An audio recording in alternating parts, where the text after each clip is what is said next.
नमस्कार दोस्तों, welcome to our channel Health mantras.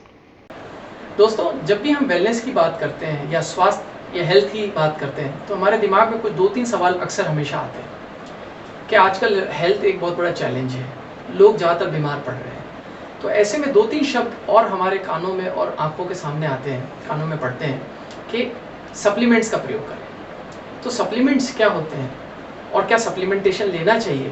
इन्हीं कुछ सवालों का आज हम जवाब देने की कोशिश करते हैं। तो साथियों, सबसे पहले हम ये समझते हैं कि व्हाट आर सप्लीमेंट्स। सप्लीमेंट्स क्या होते हैं? सप्लीमेंट्स, जैसे कि हमने एक बहुत कॉमन एक बेसिक वर्ड हमेशा अपनी लाइफ में सीखा है, आपने भी सुना होगा वो शब्द, जब जैसे कि आप भी विद्यार्थी रहे हैं, आपने भी पढ़ाई की है, जब हम पेपर देते थे, एग्जाम दे रहे होते थे, तो हम हमेशा हमें टीचरों को कहते थे कि मुझे सप्लीमेंट्री कॉपी दीजिए, sir may I have a supplementary copy. जब हम अपनी मेन एग्जाम कॉपी कंप्लीट कर लेते थे तो एक एडिशनल कॉपी मांगते थे, जिसे हम सप्लीमेंट्री कॉपी कहते थे। तो यानी वो एक एडिशनल कॉपी हुआ करती थी। वैसे ही आजकल की बिजी लाइफस्टाइल में जो हम खाना खा रहे हैं, जो हम भोजन ले रहे हैं, हमें उस भोजन के साथ साथ में कुछ एडिशनल सप्लीमेंटेशन की आवश्यकता है।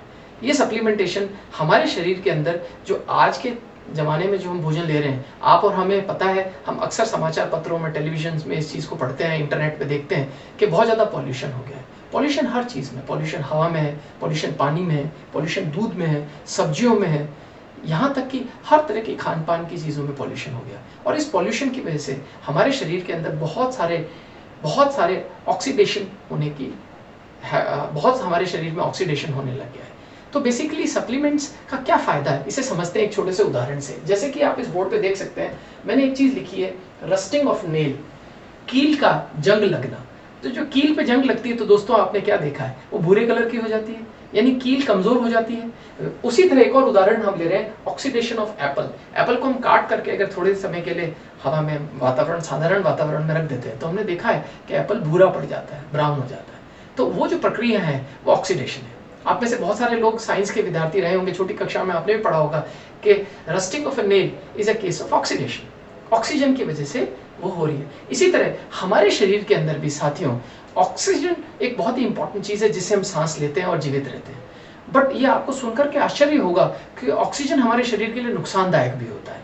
कैसे? हमारे शरीर के अंदर आज की तारीख में बहुत तरह के पॉल्यूशन से, खान पान की वजह से, एयर पॉल्यूशन की वजह से बहुत ज़्यादा ऑक्सीडेटिव स्ट्रेस हो गया है। और इस ऑक्सीडेटिव स्ट्रेस की वजह से हमारे शरीर के अंदर बहुत ज़्यादा बीमारियां आने लग गई हैं। इस वर्ड का सबसे पहले प्रयोग किया था डॉक्टर केनेथ कूपर ने। वो एक अपने आप में बहुत बड़ी अथॉरिटी हैं, और उन्होंने बताया था कि दुनिया के अंदर जितनी भी ज़्यादातर बीमारियां जो हो रही हैं, ये इस शरीर के अंदर जो ऑक्सीडेटिव स्ट्रेस हो रहा है, इसकी वजह से हो रही है। जैसे कुछ बीमारियां मैं आपके लिए पढ़ता हूँ यहाँ पे, CVD, cardiovascular disease, heart attack, diabetes, cancer जैसी बीमारियां, arthritis, multiple sclerosis, dementia, auto immune disease, ये बहुत कॉमन हो चुकी है आजकल हमारे देश में, अल्जाइमर, मैक्यूलर रीजनरेशन, ये सारी बीमारियां जो सुनने में बहुत ही भयानक लगती हैं, ये सारी बीमारियां बहुत धीरे धीरे हमारे शरीर के अंदर आ रही हैं। और एक वो आने का एक ही कारण है, लापरवाही रखना शरीर के अंदर। भोजन कंप्लीट न्यूट्रिटिव वैल्यू का नहीं लेना। भोजन का रोल सिर्फ कैलोरीज देने तक नहीं सीमित है। भोजन हमारे शरीर को एक पूरा पौष्टिकता दे, एक न्यूट्रिटिव वैल्यू दे, वो बहुत इंपॉर्टेंट है।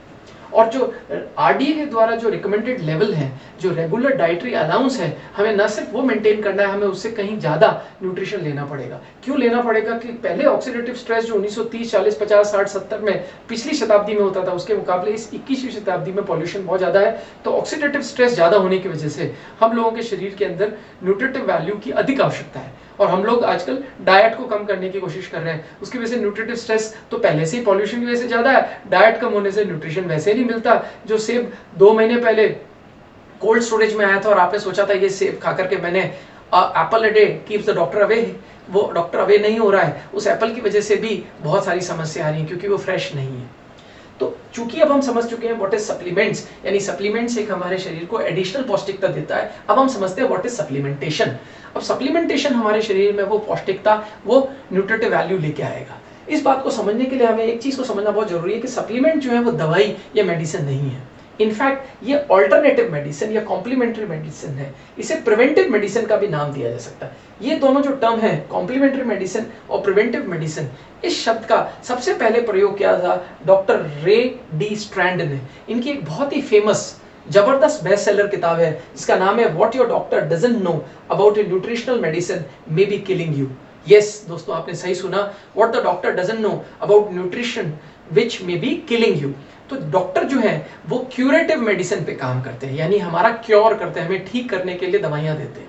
वो गलत नहीं है, वो पद्धति गलत नहीं है, बट आज के हालात अलग हो चुके हैं, तो हम क्यूरेटिव मेडिसिन से इलाज नहीं ले पाएंगे। हमने अक्सर देखा है कि बहुत सारे लोग डॉक्टरों के पास बहुत समय, बहुत बरसों जाते हैं, लेकिन फिर भी उनको परेशानी आती है।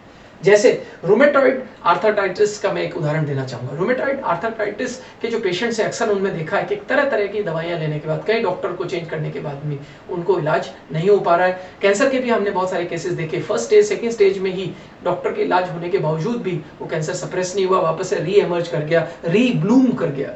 तो हमें इस चीज को समझना पड़ेगा कि हमें कॉम्प्लीमेंट्री या प्रिवेंटिव मेडिसिन को समझते हुए जीवन के अंदर सप्लीमेंटेशन को करना ही पड़ेगा, हमारे पास कोई और उसका इलाज नहीं है। हम ऐसा करने से क्रॉनिक डीजेनरेटिव डिजीजेस से अपने आप को बचा सकते हैं। कुछ और क्रॉनिक डीजेनरेटिव डिजीजेस हैं जैसे डायबिटीज, पार्किंसन, रूमेटिक आर्थराइटिस, जो मैंने एक उदाहरण में भी शेयर किया। अगर हम इस चीज को इस्तेमाल करेंगे तो हम अच्छा जीवन जी सकेंगे, वरना अब जो परिस्थिति हो गई है, हम ऐसे देखने में तो हमारी जो एवरेज लाइफ है भारत में और अलग देशों में वो बढ़ रही है कैलेंडर ईयर के हिसाब से, बट बेसिकली स्थिति क्या बन गई है, जैसे कि मैंने इस बोर्ड पे लिखा है, living to short dying to long. हम असली लाइफ, हेल्दी लाइफ तो बहुत ही छोटी जी रहे हैं, लेकिन सिर्फ सांसें लेने वाली जीवन से कोई फायदा नहीं है। हम स्वस्थ जीवन जी करके जिए तो ही असली जीत होगी। तो मुझे लगता है साथियों, आपको ये मेरी एक छोटी सी सूचना अच्छी लगी होगी। अगर आपको अच्छी लगी तो नीचे कमेंट बॉक्स में जरूर कमेंट कीजिएगा, लाइक कीजिएगा हमारे चैनल को और बहुत शेयर कीजिएगा। हम इसी तरह की छोटी छोटी सूचना लगातार आपके साथ शेयर करते रहेंगे। Thanks for watching.